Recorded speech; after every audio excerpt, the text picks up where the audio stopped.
Ladies and gentlemen, Dr. Jeremiah Wright.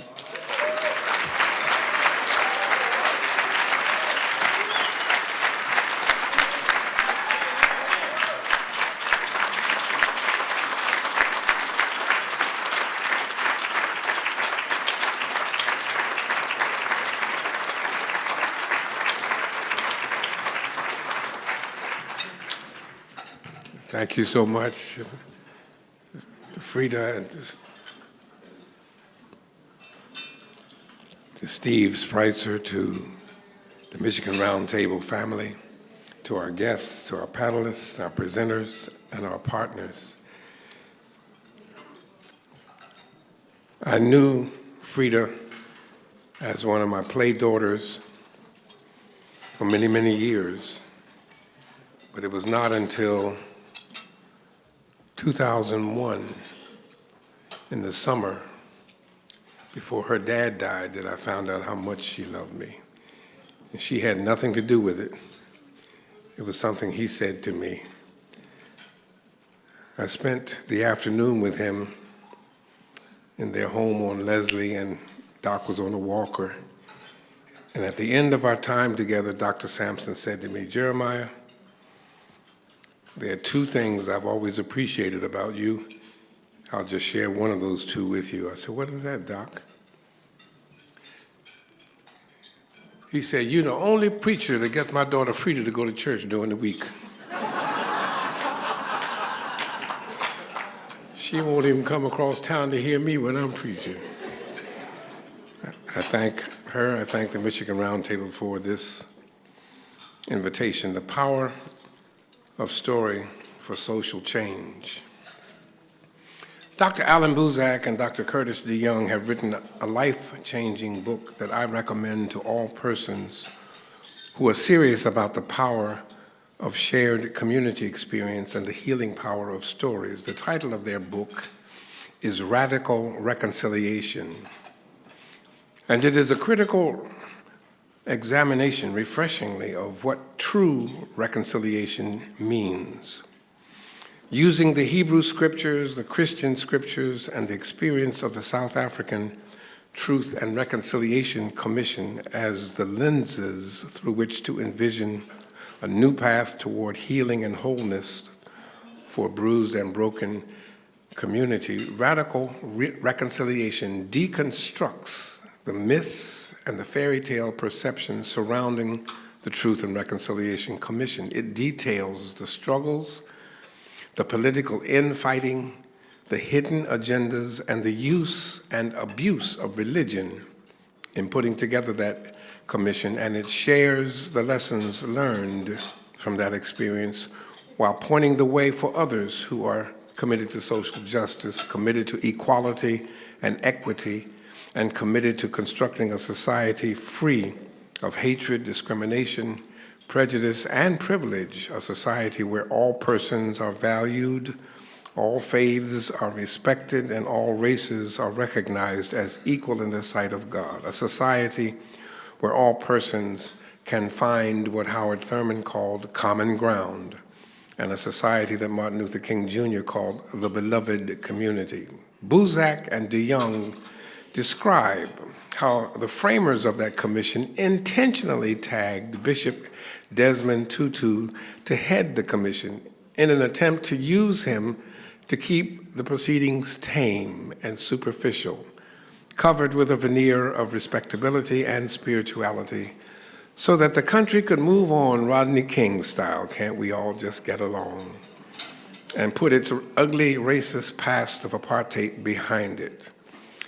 Archbishop Tutu, however, knew why he was chosen. He knew what those who intended to use him had in mind, but he also knew from the scriptures that guided his life that God could take what men and women meant for evil, and God could turn it around into good. So the bishop accepted the appointment and used the biblical principle of reconciliation, not the political ruse of cosmetic cover-up, but the biblical principle of radical truth-telling, restorative justice, to put the process of healing that is still going on into place in spite of some new and ugly political bumps in the road that have surfaced under the post-Mandela, post-Mbeki ANC leadership. Bishop Tutu used the power of story to begin the process of healing. He used the power of story to begin the long, slow, and painful process of reconciliation. And he used the power of story to change both the prejudicial perceptions of blacks, whites, coloreds, and Indians, the perceptions they had of each other. He also used the power of story to change the social reality with which and in which the people of South Africa now live. Radical Reconciliation by Ellen Buzak and Curtis DeYoung is a must-read for members and supporters of the Michigan Roundtable for Diversity and Inclusion. And the methodology Tutu and Buzak use as South African clergy is a methodology I want to use as an African-American clergy person in our time to spend in conversation this afternoon. Desmond Tutu is an Anglican clergyman. Alan Buzak is a Dutch Reformed clergyman. I am a United Church of Christ clergyman, the same denomination as Chief Albert Luthuli, the first South African to win a Nobel Peace Prize, a deacon at the UCC South African congregation at Groutville in KwaZulu-Natal, and a fierce proponent of nonviolence and nonviolent resistance against the Afrikaner apartheid regime. Chief Albert Luthuli was a deacon at the United Congregational Church of South Africa, a Zulu chief in the province of KwaZulu-Natal, and the president of the ANC, the African National Congress, a non-violent warrior like Martin Luther King in the struggle against racism and exclusion. Luthuli was a part of my denomination, and I proudly celebrate him and his achievements, but it is neither Luthuli's denomination, Buzak's denomination, or Tutu's denomination that I lift up. I lift up their methodology as the starting point for our discussion about the power of story. These men, just like Mercy Oduyoye, the Ghanaian Methodist woman theologian, they all start with the sacred texts of their faith, not to proselytize or to try to convert non-believers to Anglicanism, Methodism, Congregationalism, or Reformed Church membership. No, they use the sacred texts of their faith as the door through which to walk in building the beloved community where all humans can stand on common ground. From the Hebrew Scriptures, they follow the paradigm established by Moses in Deuteronomy and Joshua in the 4th chapter, who both emphasize telling the story of their people and retelling it and sharing that story, their own story, with their children and their children's children as the foundation for their covenantal relationship with their Creator. The same thing the Yoruba do, the same thing the Zulu do, telling the story of their people, their connectedness to their Creator, and the basis of their life together as a community, a particular community, and the human community. From the Christian scriptures, they follow the paradigm established by Philip in Luke's second book, the Acts of the Apostle, the 8th chapter, where Philip tells the African, the Aethiop, which is Greek for burnt skin or black skin. In English, we say Ethiopian. Philip tells the African the healing story of Yeshua HaMashiach, Jesus the Christ. And that story changes the social structure of Ethiopians and the first 4 centuries of the common era of the society, the social reality in North Africa. The power of that story had direct social implications and transformative results for the citizens in North Africa living under Roman imperialism and Roman oppression. Sidebar throwaway, please look at L.H. Welch's African History and Heritage of the African American Church, A Way Out of No Way. And Welch says, please stop calling the slave trade the transatlantic slave trade. The Atlantic ain't never put nobody in slavery.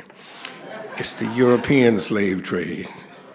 The biblical paradigm and the West African paradigm of telling the story of a people, hearing, as we've heard this morning, their own voices and being exposed to the power, the pathos, and the pain of a lived experience, not an outsider's observations and interpretations of somebody else's experience, but the actual experience of the person who lived it and the persons who are still living it. That methodology offers insights and truths that are preludes to bridge building, avenues to understanding, and entrees to a transformative healing process that builds community and that repairs the breaches that threaten to destroy community. That has also been the South African experience through the Truth and Reconciliation Commission, hearing the actual stories of the ordinary people, the residents of the townships.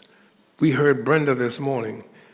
The Truth and Reconciliation Committee heard the testimonies of the nobodies in terms of the grand scheme of things, persons whose names will never make the headlines, never grace the covers of historical biographies or be the subjects of scholarly sociological analyses. No big names like Steve Biko, Winnie Mandela, Robert Sobukwe, Oliver Tambo, or Thabo Mbeki, but the dry Longso people, the residents of Khayelitsha, Langa, and Guguletu, whose loved ones were lost, beaten, murdered, maimed, or permanently scarred by the ruthlessness of apartheid. Hearing their stories placed alongside the stories of the Afrikaners, alongside the stories of the colored citizens and the Asian communities in Durban and District 6, those stories not only gave and give us a view of the reality of life in South Africa during and after apartheid, they also provide the policymakers with some insights as to how to construct a new social reality that is inclusive and not exclusive, and in how to engage in social action that builds upon the lived reality of a shared community experience and a non-racial society. I used the term dry Longso a moment ago, and I used it in the same way that John Langston Gwaltney used it in his book, Dry Longso, a self-portrait of Black America. Dry Longso is a hipster term, Duke Ellington, a street term. And if you're 40 years older, it's a hip term that means ordinary.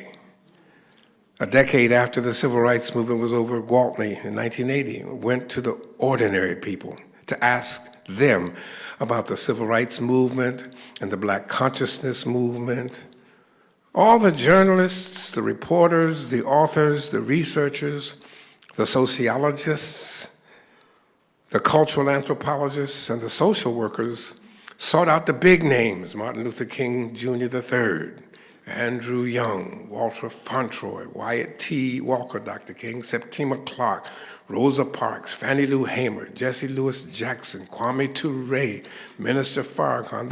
They wanted the big names and their assessment of the civil rights movement, their assessment of the Black consciousness movement, the Black arts movement. Al Clegg here in Detroit, Don L. Lee or Hakeem Adabuti in Chicago, Leroy Jones or Amiri Baraka in New Jersey, and Maulana Karenga in Los Angeles. They wanted to hear and to print what important names in Black psychology had to say about the civil rights and Black consciousness movement in academia. And in the field, names like Wade Nobles, Dr. Francis Cress Welsing, Dr. Naeem Akbar, Dr. Marimba Ani, Dr. Samela Abdullah, Dr. Asa Hilliard, Dr. Bobby Wright, Dr. John Heinrich Clark. Gwaltney did not want to record what the authorities and the experts had to say. He wanted to hear the voices. He wanted to hear the stories of the dry Longso people, the ordinary people. So instead of going to the universities, Gwaltney went to the barbershops. Instead of going to the seminaries, Gwaltney went to the beauty parlors.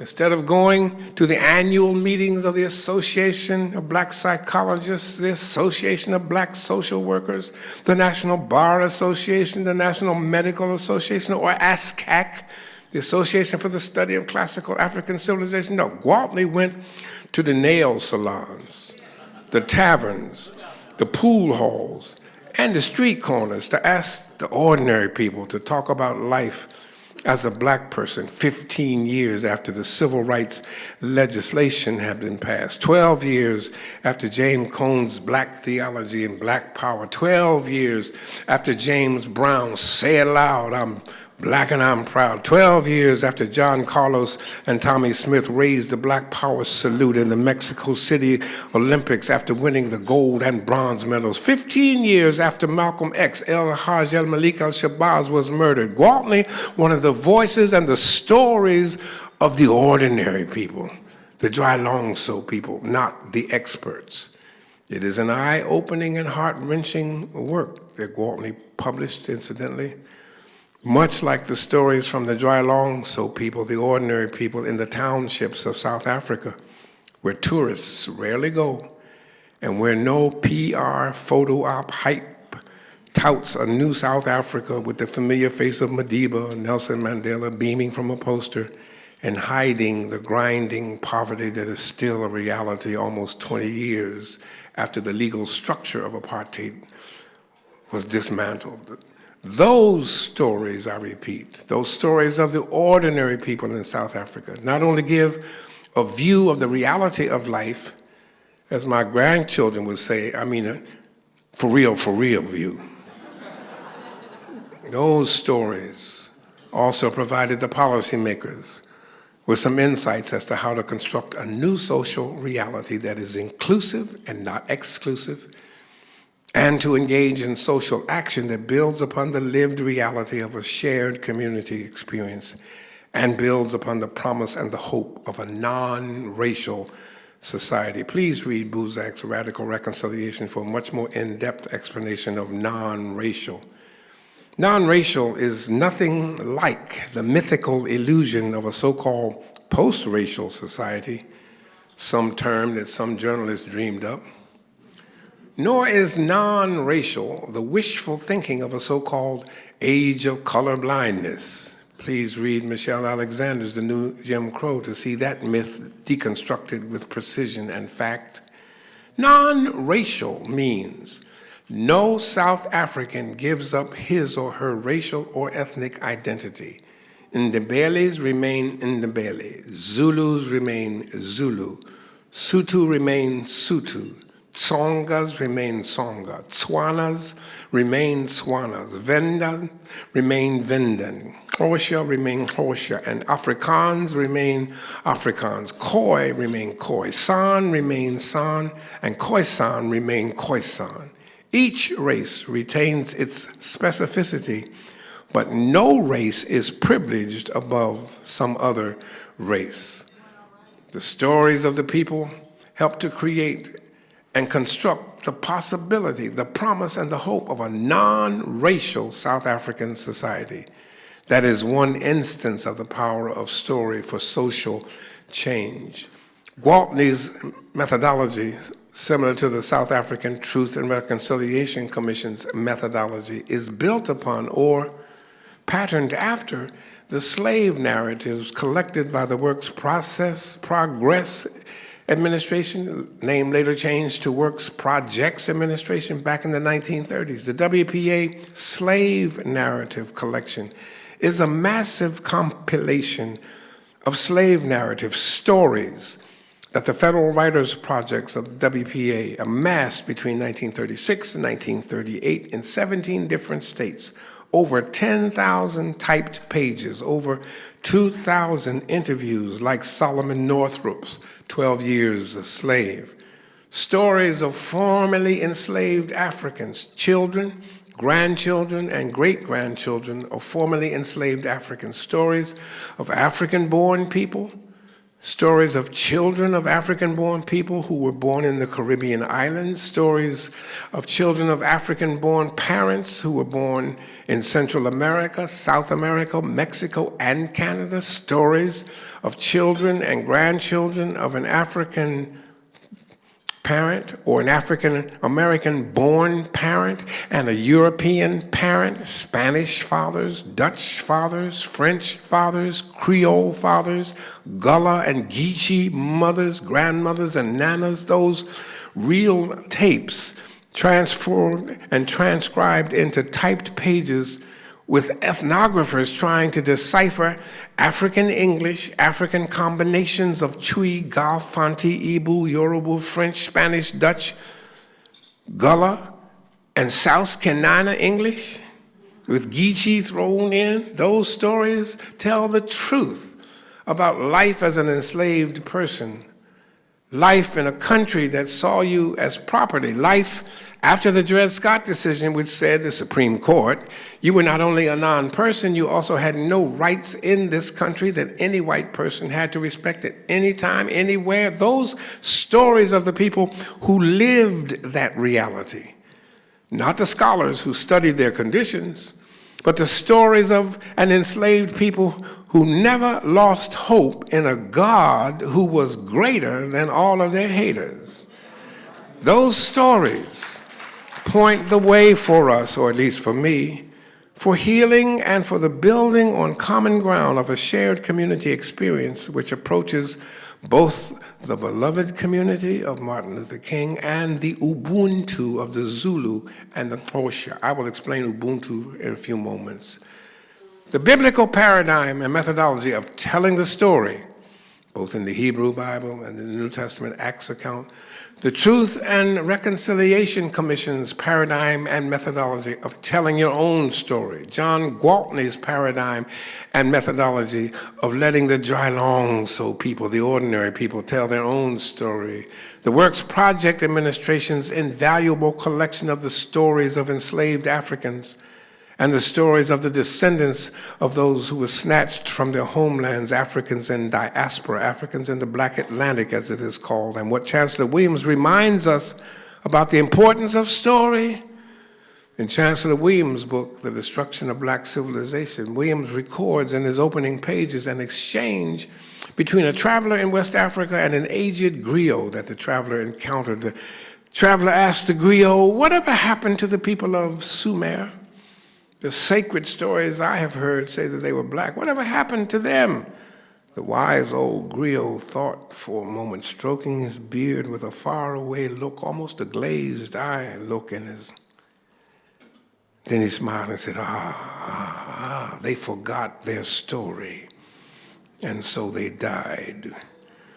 Williams warns us that any people who forget their story are a dead people. Your story tells where you came from. Your story tells you where you started, and your story points the direction and the goal toward which you are headed. Dr. Bobby Wright, one of the founders of the Association of Black Psychologists, Bobby said, if you forget your story, if you don't know where you came from, you will forever be headed in the wrong direction. He also said, if you free your mind, your behind will follow. If you don't know where you started, how can you be sure where you're going, Bobby said.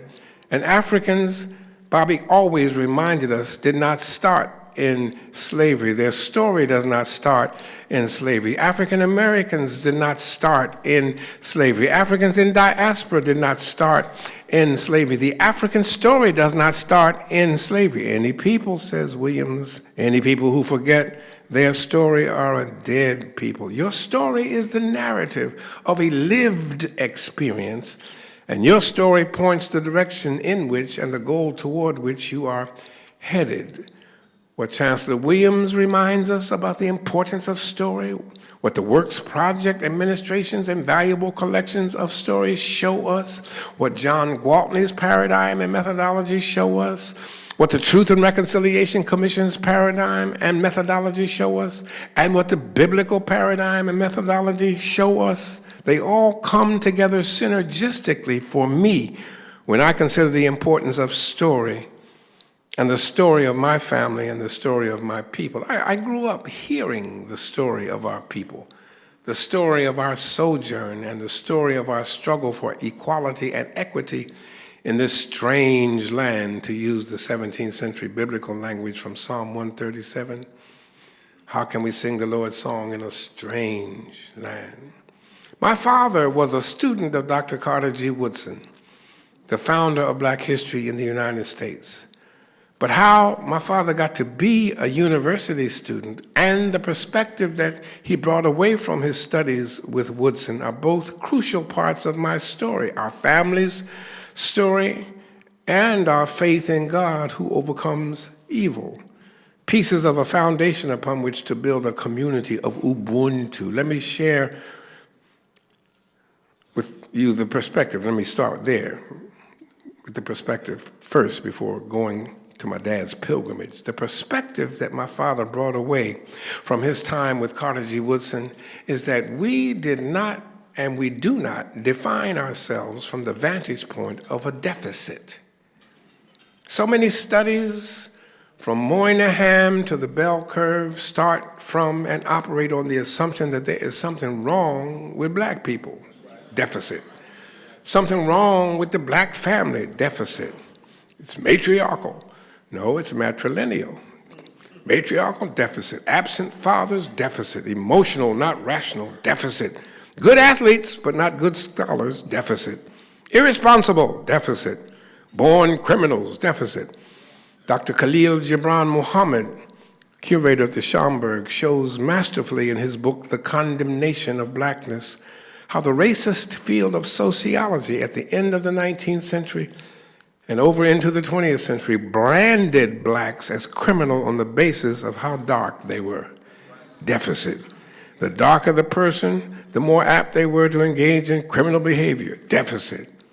Hume, Voltaire, Hegel, and Immanuel Kant, not to mention Thomas Jefferson, all thought, believed, wrote, published, and taught that Africans were inferior to whites. Deficit.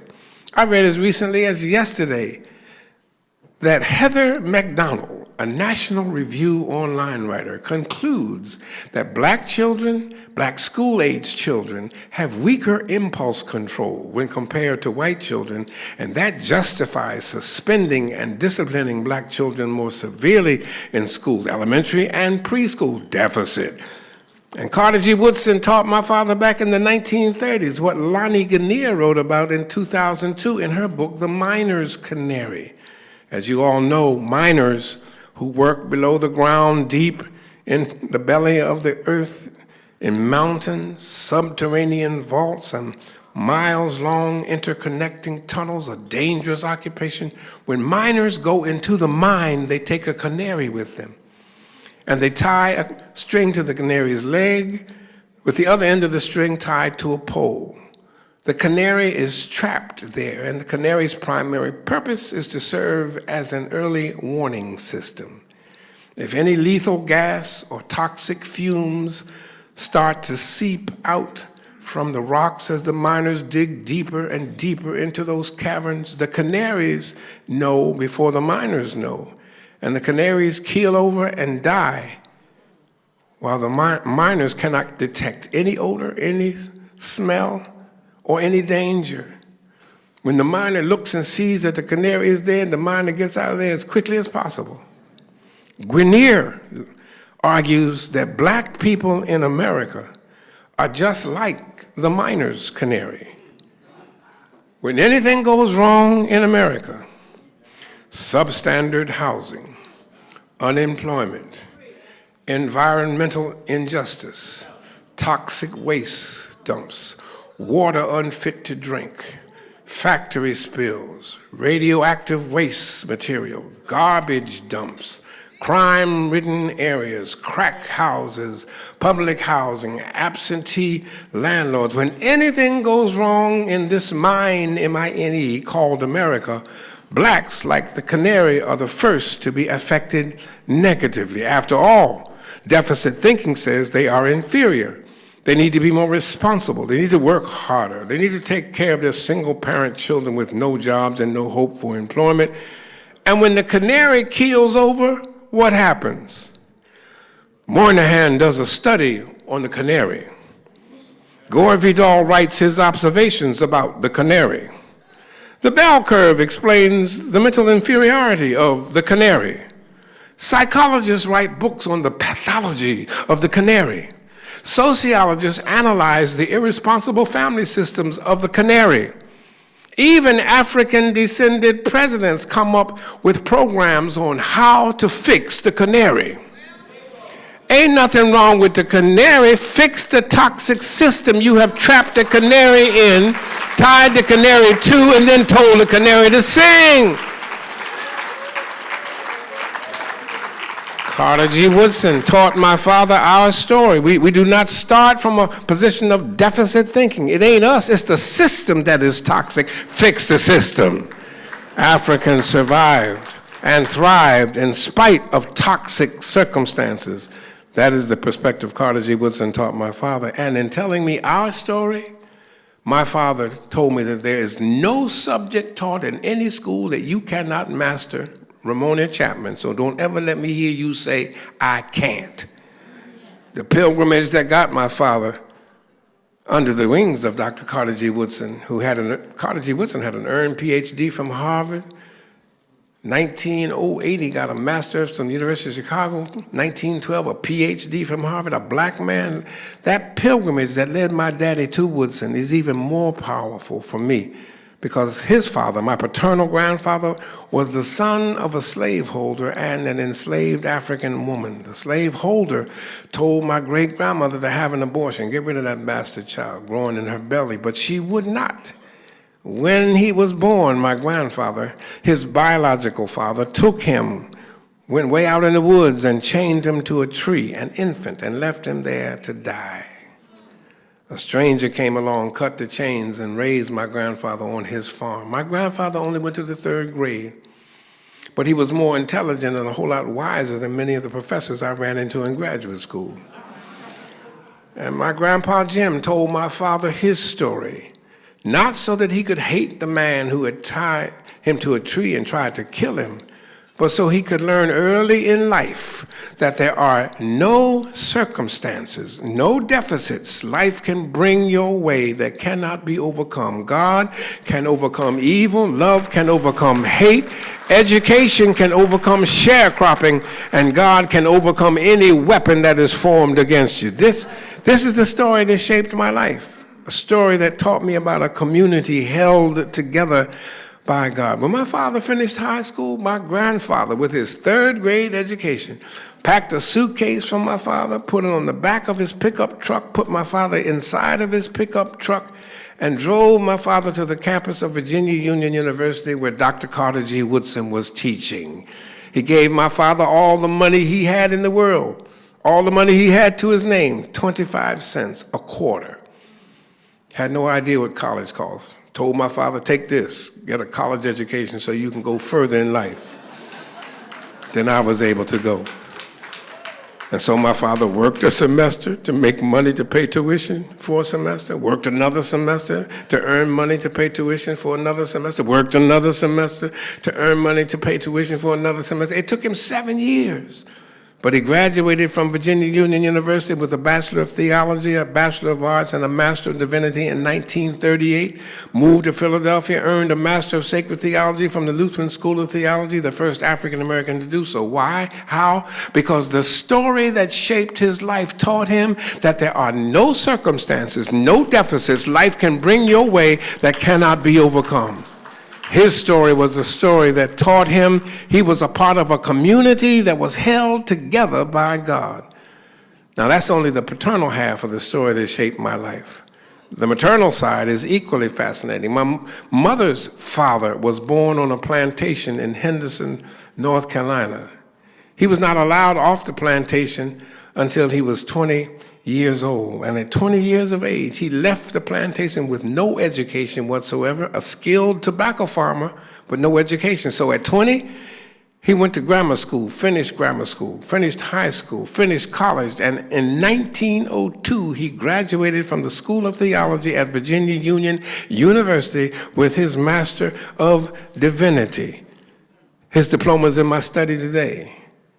He stayed in rural Virginia teaching with my grandma in a 2-room schoolhouse in Hopewell, Virginia, trying to make sure that other children born on farms could escape the fate of sharecropping by walking through the doors of opportunity opened by an education. There are no circumstances, no so-called deficits that life can bring your way that cannot be overcome. He not only poured into the rural residents in Virginia, he also poured into his own children to such an extent that all of them earned a minimum of 2 degrees and 2 of them earned 3, one of them 4 degrees. My mother graduated from high school at the age of 15, college at the age of 18, earned her first master's degree at the age of 19 from the University of Pennsylvania, her second master's degree from the University of Chicago at the age of 21. She went on to earn her doctorate from the University of Pennsylvania in mathematics. Her brother Thomas earned a PhD in psychology from the University of Chicago and died while serving as the president of Virginia Union University, where he had done his undergraduate work where his daddy had finished. Our parents drilled into our heads, you will go as far as you're able to go in school, but don't you ever forget that no matter how many degrees you earn, none of those degrees and all of those degrees put together don't make you better than people without degrees in this family, starting with your 3rd grade education, grandpa, or in our extended family. They don't make you better than people with no degrees in the church or in our community. And pushing education, our parents did not ask us if we wanted to go to college. The only question raised in our house was, where are you going to go to college? But the family principle with the community principle is the same principle implemented in our congregation, operated like this. Go as far as you can get as many degrees as you can get. I was telling Ramona during the break how they forced us to read. We were allowed to watch 1 hour of television, 2 30-minute programs, a 1-hour program. After that, we had to read. So read. Philadelphia started foreign languages in the 3rd grade back in the 40s. So I took Spanish from 3rd grade to 11th grade, took Latin, 11th and 12th grade. Went to college, tired of Latin and Spanish. I took German, ended up teaching German. Went to the University of Chicago, had to learn Arabic and Hebrew, got an earned degree. And when and my deacons didn't give me no degree. They didn't give me no doctorate.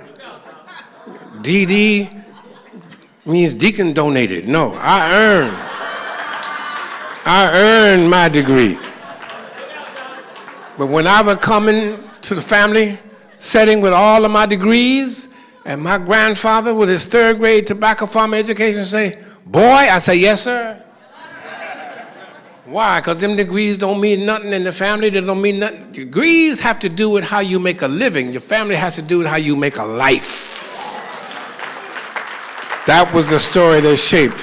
When I was a student at Virginia Union, my uncle, who's the president, he ran for an elective office in the racist capital of the Confederacy. And as far as I can see, he had no prayer of a chance for winning. This was right after the sit-ins, of which I took a part in Richmond, Virginia. Racial tensions were high, and the old guard was not about to let a non-white hold a seat in the state legislature of the Old Dominion capital, Thomas Jefferson, Virginia. So I asked Dr. Henderson, why are you running? You know you can't win. And he said to me, I am running because of what my daddy lived through. I'm running because of what your father lived through. I'm running because of what his father lived through. If nobody runs, then nothing changes, and everybody black knows, and a whole boatload of white folk know that things have got to change. I'm running to get the door open. And if my run gets the door just cracked open a little bit, there's no telling who just might get through that door. There are no circumstances that life can bring your way that cannot be overcome. He did not win that legislative election, PhD from the University of Chicago in psychology or not. He didn't win that legislative election, but he did crack that door open just wide enough, and guess who got through that door? One of his students from Virginia Union named Doug Wilder, the first black governor of the state of Virginia. This is my story. Guess who got through that door? Another one of his students classmate of mine named Dwight Jones, the current mayor of the city of Richmond, home of the Confederacy, headquarters of Thomas Jefferson. A story that exemplifies social change, a story that adumbrates Thurman's common ground and King's beloved community, a story that illustrates what the Xhosa and Zulu mean with the concept of Ubuntu, U-B-U-N-T-U, community, the power of a shared community experience. For an in-depth explanation of the South African understanding of Ubuntu, the same book I've been recommending all through this message, Buzak and DeYoung's Radical Reconciliation, is the best place to look. But I will close with the definition of Ubuntu given to me not by a South African PhD like my friend Alan Buzak.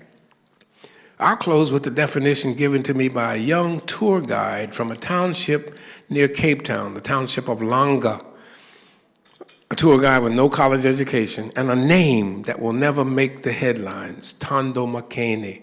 An ordinary guy, a dry long-so brother, a single-parent father trying his best to raise his son all by himself with the support of his community.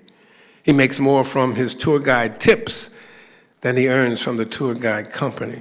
Over 10 years ago, when I was leading a study tour in South Africa, when we got to Cape Town, we experienced a phenomenon which we had not seen in countries where the land transportation personnel were total strangers to us, and Tondo was a total stranger to us. Normally, on those tours in Sierra Leone, in Cote d'Ivoire, in Togo, in Benin, in Johannesburg, in Durban, in Rio de Janeiro, in Salvador da Bahia, and in Maranhão, the bus drivers and the company tour guides would stay outside of the hotel until my morning classes were over. I teach every morning. And then we go out to the bus and proceed with our itinerary as printed for the day. That also happened in Cape Town for 5 or 6 years straight. But on this particular study tour, when we got to Cape Town, our guide, 20-year-old Tondo came to my class every morning, not as an observer who would slip in and listen from the back of the room. He came in as a student with his pen and paper who sat on the front row every morning, sometimes getting to the classroom before I got there, listening intently and taking notes copiously. And about the 4th day of class, I was teaching about the difference between the Western concept of personality formation and the African concept of personality formation. In an hour lecture, we looked at the Western conceptualization, which is autonomy, starting with the Cartesian epistemology of autonomy. René Descartes, cogito ergo sum, I think, therefore I am autonomy, I, me.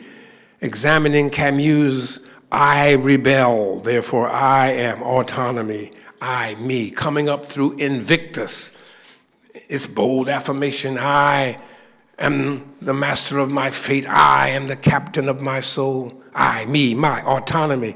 Illustrating artistically, as Frida already told you, with music. Frank Sinatra's I Did It My Way, autonomy.